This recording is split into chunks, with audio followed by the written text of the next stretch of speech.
우리 찬송가 529장 같이 부르시겠습니다. 529장 온유한 주님의 음성 내 귀에 속삭이네 내 마음 문을 두드리니 곧 주님을 영접하라. 529장 찬송입니다. 온유한 주님의 음성 내 귀에 속삭이네 내 마음 문을 두드리니 곧 주님을 영접하라. 피하지 말라. 피하지 말라.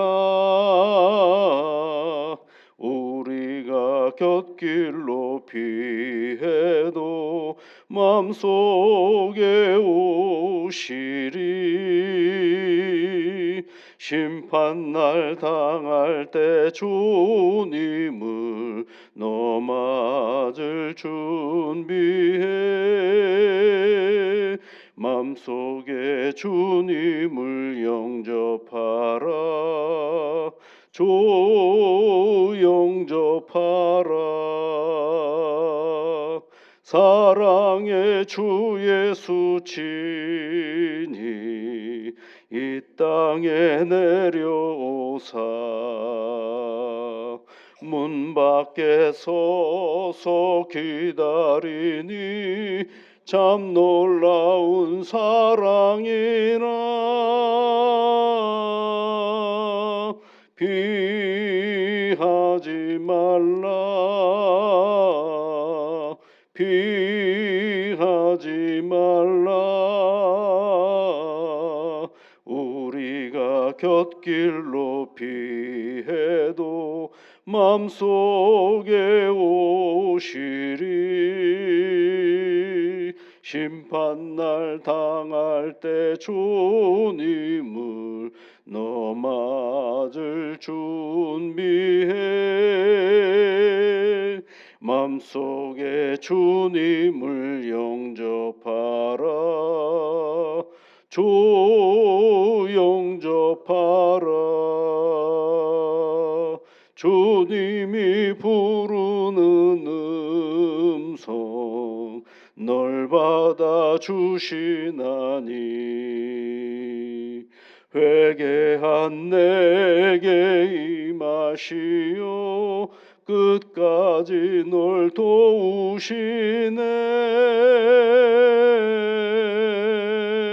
피하지 말라. 피하지 말라.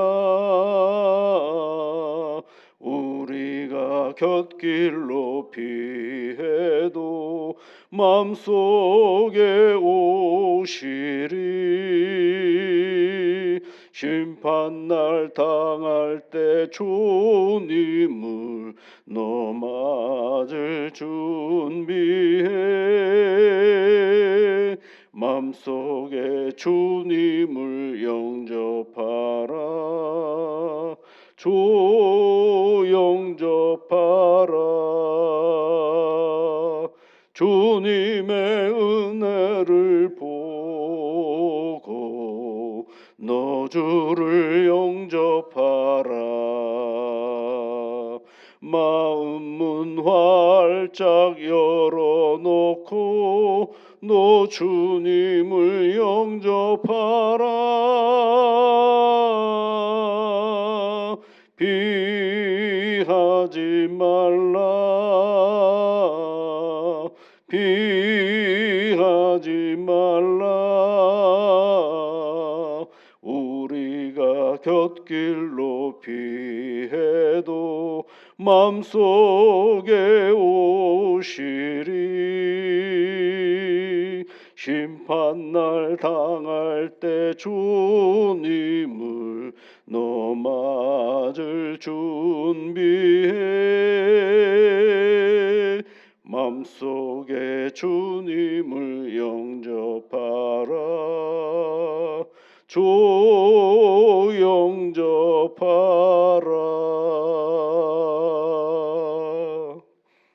하나님 아버지, 저희들에게 귀한 날을 허락하여 주셔서 이른 아침에 기도의 자리로 불러주셔서 감사를 드립니다. 우리 몸을 깨워 이 자리로 왔습니다. 하나님, 이 시간은 우리의 영혼을 깨워주시고 말씀으로 하나님을 새롭게 만나는 복된 날이 되게 인도하여 주옵소서. 날이 몹시 춥습니다. 사랑하는 우리 성도님들에게 건강으로 함께하여 주시옵소서. 이른 아침에 우리가 하나님 앞에 기도하옵는 것은 하나님이 내게 맡겨주신 이 몸을 위하여 기도합니다. 성령 하나님, 이 몸을 건사하며 살아가는 일에 어려움이 없도록 오늘도 건강함으로 함께하여 주시옵소서. 혹여 우리가 부득이한 생각하지 못했던 과도한 욕망과 더러운 생각으로 내게 맡겨주신 이 육신을 피곤케 하고 더럽게 만드는 일이 되지 아니하도록 분별의 은혜와 절제의 능력을 허락하여 주심으로 이 몸을 움직이고 생활하는 일에 어려움이 없도록 주 성령께서 함께하여 주시옵소서. 존귀하신 아버지 하나님, 내 몸 또한 잘 지혜롭게 건사하며 나가는 것이 하나님이 우리에게 가르쳐 주신 귀한 영성이오니 주의 성령께서 우리에게 맡겨주신 이 몸을 지혜롭고 능력으로 잘 감당하며 살아갈 수 있도록 복을 내려 주시옵소서. 하나님을 생각함으로 모든 사물을 바라볼 때, 사람들을 대할 때마다 하나님 아버지, 내 몸에 스트레스가 쌓이는 일이 되지 아니하도록 주 성령께서 나를 이끌어 주시옵기를 간절히 비옵고 원하옵나이다. 우리가 참 두렵고 염려스러운 것은 질병이 우리에게 찾아올 때인 것을 우리가 잘 압니다. 성령 하나님, 바라옵기는 더러운 질병이 우리 몸에 오지 아니하도록 지켜 인도하여 주옵시고, 때로는 부득이하여 그 질병이 우리 몸에 찾아왔을 때 하나님, 그 모든 일들로 인하여 두려워하고 염려하여 치유해야 할 모든 시간을 잃어버리는 우를 범하지 아니하도록 강단과 능력과 힘으로 함께하여 주심으로 그 모든 시간을 치료하는 일에 집중할 수 있는 우리의 몸이 되어줄 수 있도록 성령 하나님께서 이끌어 주시옵소서. 오늘의 내 몸이 아무 근심이 없고 걱정이 없어 하나님 아버지, 질병이 없기에 평안하고 감사한 일이라면 그 감사의 일정 정도는 누군가를 위하여, 아픈 이들을 위하여 기도하는 일에 힘을 내는 우리 자신들이 되어줄 수 있도록 주 하나님 도와주시옵소서. 그리함으로 말미암아 내게 맡겨진 이 몸을 건사하며 살아가는 우리 하나님께서 그 부르시는 그날까지 내 안에 이 몸이 나를 이루어가고 있음을 결코 잊어버리지 아니하며 잘 지혜롭게 건강하게 감사하며 이 몸을 지켜나가는 우리 자신들이 되어줄 수 있도록 주 성령께서 함께하여 주시옵소서. 예수님 이름으로 기도드리옵나이다. 아멘. 하나님의 말씀은 마태복음 8장 말씀입니다. 8장 18절부터 34절까지 말씀을 우리 함께 같이 읽어보겠습니다. 마태복음 8장 18절부터 34절까지 말씀입니다. 예수께서 무리가 자기를 애워싸는 것을 보시고 건너편으로 가기를 명하시나니 한 서기관이 나와 예수께 아뢰되 선생님이여 어디로 가시든지 저는 따르리이다. 예수께서 이르시되 여우도 굴이 있고 공중의 새도 거처가 있으되 인자는 머리 둘 곳이 없다 하시더라. 제자 중에 또 한 사람이 이르되 주여 내가 먼저 가서 내 아버지를 장사하게 허락하옵소서. 예수께서 이르시되 죽은 자들이 그들의 죽은 자들을 장사하게 하고 너는 나를 따르라 하시니라. 배에 오르심에 제자들이 따랐더니 바다에 큰 놀이 일어나 배가 물결에 덮이게 되었으되 예수께서는 주무시는지라. 그 제자들이 나와 깨우며 이르되 주여 구원하옵소서 우리가 죽겠나이다. 예수께서 이르시되 어찌하여 무서워하느냐 믿음이 작은 자들아 하시고 곧 일어나서 바람과 바다를 꾸짖으시니 아주 잔잔하게 되거늘 그 사람들이 놀랍게 여겨 이르되 이가 어떠한 사람에게 바람과 바다도 순종하는가 하더라. 또 예수께서 건너편 가다라 지방에 가심에 귀신 들린 자 둘이 무덤 사이에서 나와 예수를 만나니 그들은 몹시 사나워 아무도 그 길로 지나갈 수 없음을 쓸 지경이더라. 이에 그들이 소리질러 이르되 하나님의 아들이여 우리가 당신과 무슨 상관이 있나이까? 때가 이르기 전에 우리를 괴롭게 하려고 여기 오셨나이까 하더니 마침 멀리서 많은 돼지떼가 먹고 있는지라. 귀신들이 예수께 간구하여 이르되 만일 우리를 쫓아내시려면 돼지떼에 들어 주소서 하니 그들에게 가라 하시니 귀신들이 나와서 돼지에게로 들어가는지라. 온 때가 비탈로 내리다라 바다에 들어가서 물에서 몰사하거늘 치던 자들이 달아나 시내에 들어가 이 모든 일과 귀신 들린 자의 일을 고하니 온 시내가 예수를 만나려고 나가서 보고 그 지방에서 떠나시기를 간구하더라. 아멘. 예수님의 공생의 이야기가 계속 진행이 돼가고 있죠. 오늘 본문의 말씀에 보면 나를 따르라라는 말씀이 있죠. 18절부터 22절까지 말씀에 너는 나를 따르라 22절에 이렇게 돼 있죠. 그래서 이제 제자들이 따랐습니다.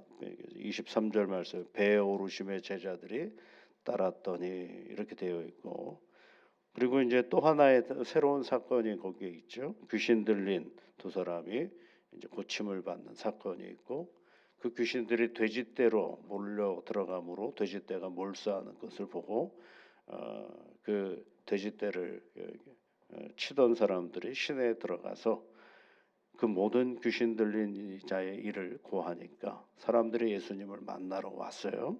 34절 말씀에 보면 그런데 그네들의 태도는 뭐냐면 떠나시기를 간구하더라. 우리에게서 떠나주세요라고 얘기를 하죠. 이 사건은 세 가지 사건은 다 다른데요.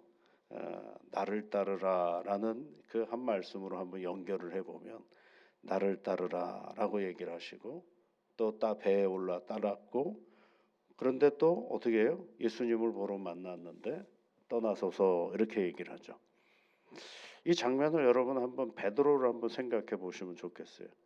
베드로가 고기를 밤새도록 잡았는데 잡지를 못하였죠.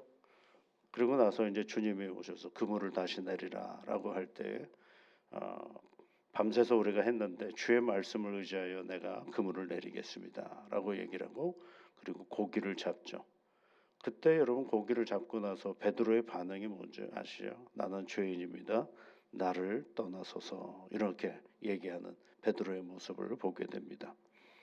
나는 죄인입니다. 나를 떠나소서라고 얘기를 하는 그 말씀과 오늘의 본문의 말씀들 한번 연결해 보면 여러분 나를 따르라라고 얘기를 했는데 나를 따르라라고 할 때에 몇 가지 주님이 이런 말씀을 하셔요. 첫 번째는 나는 머리 둘 곳이 없다라고 얘기를 하죠. 그렇죠? 20절 말씀에 보면 인자는 머리 둘 곳이 없다 그런 얘기를 하고 머리 둘 곳이 없다라는 게 무슨 뜻일까요? 계속 하나님의 말씀을 전하기 위해서 이리저리 나그네와 같은 삶을 둔다라는 것이 계속 길을 떠나는 분이시다라는 의도의 말씀이죠. 길을 떠난다라는 건 뭘 얘기하느냐 하면 또 그 얘기도 하나 있고요. 또 하나는 두 번째는 나 주님 따라갈 겁니다. 그런데 내 아버지를 장사하게 허락하소서라고 얘기를 하고 있죠. 그러니까 지금 이 제자는 아버지가 죽은 것처럼 되어 있지 않습니까? 그 얘기가 아니고 그 헬라어의 의미로 보면 이제 장차 아버지가 돌아가시고 나면 내가 그분을 잘 장사하고 나서 그리고 내가 주님을 따르겠습니다. 지금 할 일이 너무 많으니까 우리 일상적인 일이 있으니까 그 이후에 내가 주님을 따르겠습니다라고 얘기하는 그런 장면이죠. 그랬더니 예수님이 뭐라 그랬어요? 죽은 자는 죽은 자에게 장사하게 하고 너는 나를 따르라라고 얘기를 하고 있죠. 그러니까 꼭 무슨 효가 없는 사람처럼 얘기하시는 것 같은데 이런 얘기를 읽을 때마다 여러분 제일 먼저 생각해야 될 것은 하나님이 처음 우리에게 주셨던 십계명을 먼저 생각해 보셔야 돼요. 십계명에는 내 부모를 공경하라고 되어 있잖아요. 이제 그런 취지에서 말씀을 이해를 해야지 이 한 구절을 가지고 말씀을 이해하면 이거 완전 호로자식 아니겠어요? 말도 안 되는 일이죠.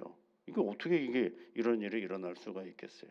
그런데 왜 예수님은 이런 말씀을 하셨느냐면 죽은 자들의 우리가 다 죽는 존재 아니겠어요? 그런 사람들에게 죽은 자들이 그들의 죽은 자들을 장사하게 하고 그 얘기는 뭐냐면 우리의 가지고 있는 일상은 일상대로 진행을 하고 그러나 너는 생명을 향하여 진행하는 자가 되라라고 말씀해 주고 있는 것입니다. 그리고 나서 이제 배에 올랐죠. 배에 올랐는데 예수님이 풍랑을 멈추지 않으셨습니까? 그랬더니 그 같이 따라왔던 사람이 무슨 생각을 가지고 있느냐면 27절 말씀에 보면 놀랍게는 여겨요. 그런데 이분이 누구야? 라고 생각을 하는 거죠. 그러니까 따르기는 했는데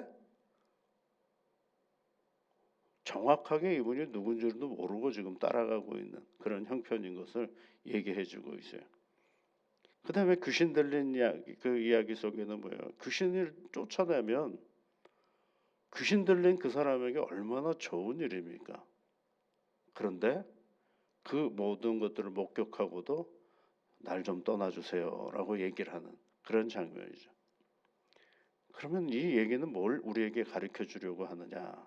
예수님을 따른다라는 건 우리의 일상성을 벗어난다라는 것입니다. 아니 목사님 우리가 예수님을 쫓아다녔는데 저기 일상 다 벗어나면 어떡합니까?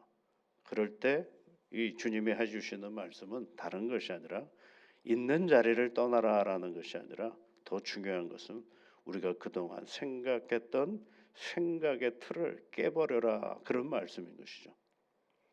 그 생각의 틀을 깨버리지 않으면 신앙생활하기가 참 어렵습니다.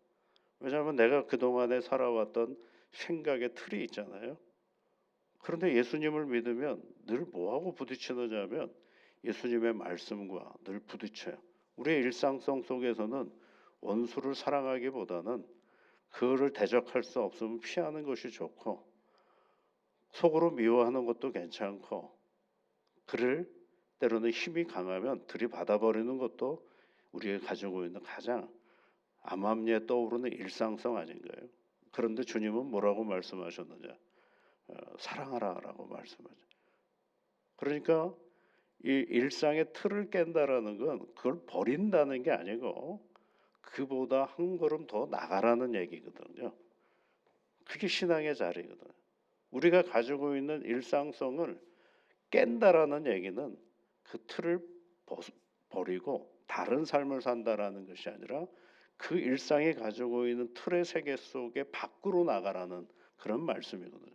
거기에는 더 큰 하나님의 놀랍게 행하시는 일들이 있거든요. 기적을 못 믿는 사람들은 뭐예요? 그들이 가지고 있는 경험의 세계를 벗어나지를 못하기 때문에 그것도 그것이 있고 그것을 벗어나면 하나님의 행하시는 놀라운 일들이 있는데 그것을 벗어나지를 못하는 그런 사람들의 모습을 보고 있는 거죠. 그래서 예수님을 잘 따른다라는 것은 여러분 지금 있는 이 삶의 자리를 벗어나는 게 아니고 다른 데 가는 게 아니고 내가 가지고 있는 기존의 내 고정관념과 내 틀을 창조주 하나님의 세계 속으로 나가는 거예요. 그걸 뛰어넘어서 그쪽으로 나가는 것을 말하는 것입니다. 그래야 어떻게 되겠어요, 여러분? 능히 주님을 따라갈 수가 있게 되는 거죠. 그런데 기적을 봤어요. 귀신을 내쫓는 기적을 보았음에도 불구하고 그게 두려워요. 그 일상이거든요. 귀신 들린 사람은 귀신 들린 사람으로 거기에 있어야 되고 나는 그 귀신 들린 사람을 볼 때에 아이고 저 사람 같이 되지 말아야지 이런 생각을 가지고 두려워하고 불편해하는 것으로 나는 있어야 되는데 귀신 들린 사람이 어느 순간에 깨어져 버리면 그것처럼 불편한 게 없어요. 그게 원래 익숙한 거였는데. 그런데 이 예수를 믿는다라는 얘기는 내가 기존에 가지고 있는 그 익숙함으로부터 벗어나는 일이 바로 우리 신앙의 기초가 되는 것인데 그것을 하기가 참 어렵죠.